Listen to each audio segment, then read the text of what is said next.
Ladies and gentlemen, croeso i'r Mumbles. Welcome to Mumbles.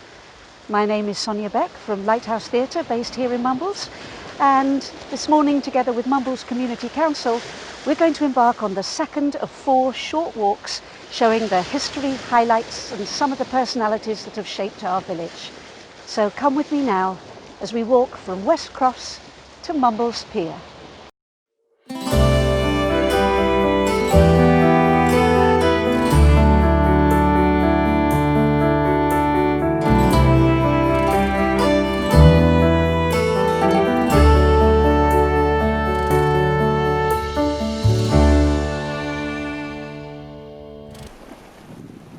Stretching out ahead of us, you can see the broad sweep of Swansea Bay, with Mumbles Lighthouse over in the west. During the 19th century, ships would set sail from Swansea docks and head out through the Cape Horn Passage to Chile. There, copper ore would be loaded onto the boats, which would be brought back and smelted in the coal-fire factories over in the Havod. Which brings me to a plaque that I'm standing beside of a very special woman, Amy Dillwyn. Amy Dillwyn was born in 1845 here in Swansea, and for a while she lived just across the road there in what is now the Mumbles nursing home. She came from a wealthy political family but was very independent, working for the poor and destitute in slum housing districts over in Calais. She was a philanthropist, a schoolteacher, a suffragist and a novelist, writing several best-selling works of fiction, including The Rebecca Rioter, a great story about men who dressed as women, written by a woman who dressed as a man. In 1895, her life changed when she inherited her father's copper smelting works over there in the Havod. The business was heavily in debt and looked set for ruin, but Amy managed to rescue the business, saving 200 jobs, and finally turned it till it was making a profit once again, making her the world's first female industrialist. Around here she was fondly known as a true eccentric. Preferring to dress in male clothing, she was a member of the rational dress movement, and she was known for her love of a good cigar, seldom being seen without one. Added to which, she lived to a good old age, finally dying at the age of 90 in 1935.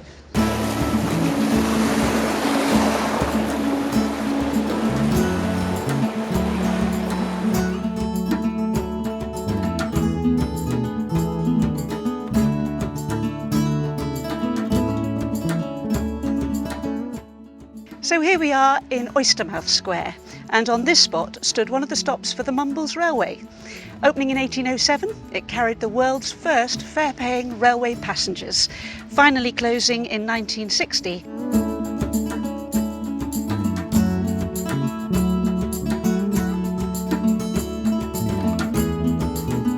So here we are now, outside the Mermaid Cafe Bar and Restaurant.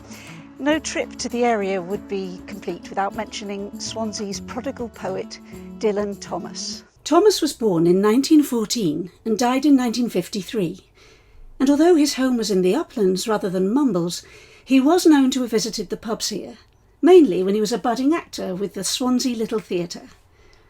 Actors and actresses from the Little Theatre used to drink here at the Mermaid, and it features in his story Return Journey. One front tooth broken after playing a game called Cats and Dogs in the Mermaid, Mumbles.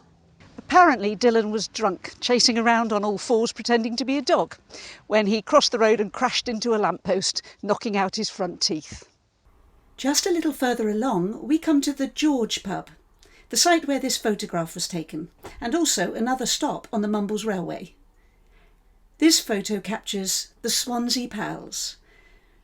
As war progressed in 1915, Kitchener took the decision to form Pals regiments, specifically joining together groups of friends and relatives from a particular area to join up. The thinking was that comrades would fight more keenly for their brother and friend than they would for a stranger. The result? Dozens of young men from a particular area would disappear from a town or village overnight following a particular action. How sobering now to see the hope and expectation on those young Swansea faces as they headed off to the front. This fairly recent addition to the promenade is called Fairdies, and it's one of 4 world-class ice cream parlours in Mumbles. Further up the road you have Joe's, Ripples at West Cross, and around the corner at Bracelet Bay you'll find Forts.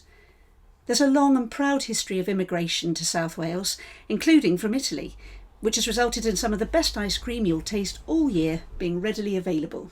So, ladies and gentlemen, we find ourselves at our final stop on today's walk, Mumbles Pier, one of the few remaining family-owned piers left in the country.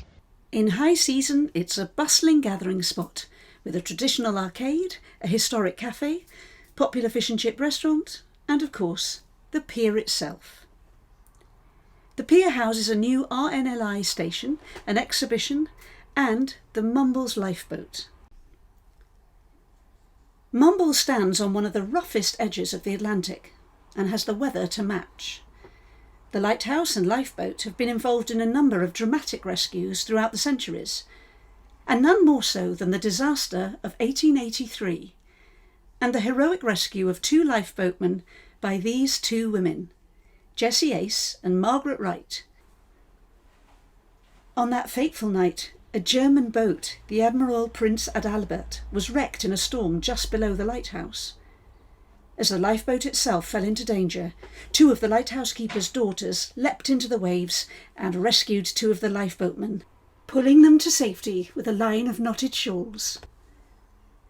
As our journey today comes to an end, I'd like to finish this adventure with a few verses of a celebrated poem written by Clement Scott in honour of the women of Mumbles Head. Bring novelists your notebook, bring dramatists your pen, and I'll tell you a simple story of what women do for men. 'Tis only the tale of a lifeboat, of the dying and the dead, of a terrible storm and shipwreck that happened off Mumbles Head.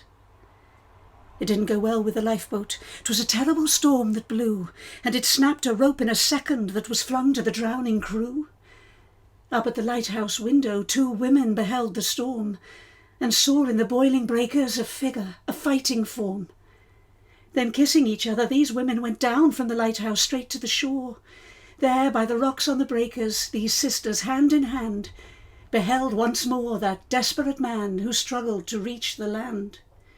'Twas only aid he wanted to help him across the wave, but what are a couple of women with only a man to save? What are a couple of women? Well, more than 3 craven men, who stood by the shore with chattering teeth, refusing to stir. And then, off went the women's shawls, sir. In a second they're torn and rent. Then knotting them into a rope of love, straight into the sea they went. Up to their arms in the water, fighting it breast to breast, they caught and saved a brother alive. God bless us, you know the rest. Well, many a heart beat stronger, and many a tear was shed, and many a glass was tossed right off to the women of Mumbles Head. Lighthouse Theatre took its inspiration from the lighthouse standing behind me, which has been such an important part of this community's history. Thank you so much for joining us on this part of our adventure, and we hope you'll join us on our next walk, where we'll be exploring Mumbles Hill. Goodbye.